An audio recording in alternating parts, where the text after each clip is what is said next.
Hello, and welcome back to another edition of Carrie's Gardening Channel.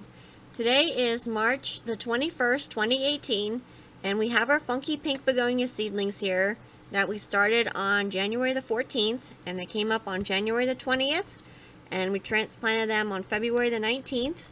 And you can see here some of them have actually set bud to bloom.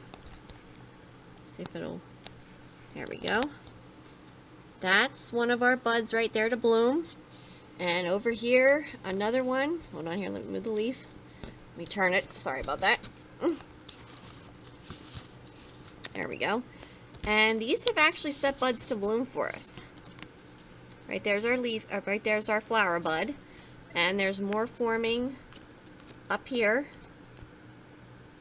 Let's let the camera focus in here. Sorry about that.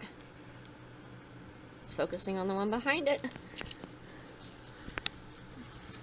So I'm really excited to see these bloom. It should be really pretty when they come back, and when they open for us, I'll come back with another video and I'll show you what they look like.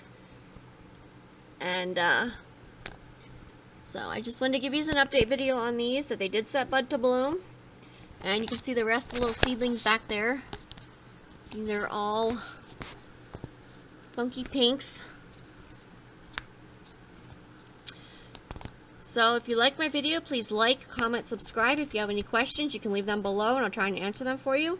Please don't forget to hit that little notification button. I'll tell you when I put a new video on. Thank you for watching, and I hope you have a nice day. Bye.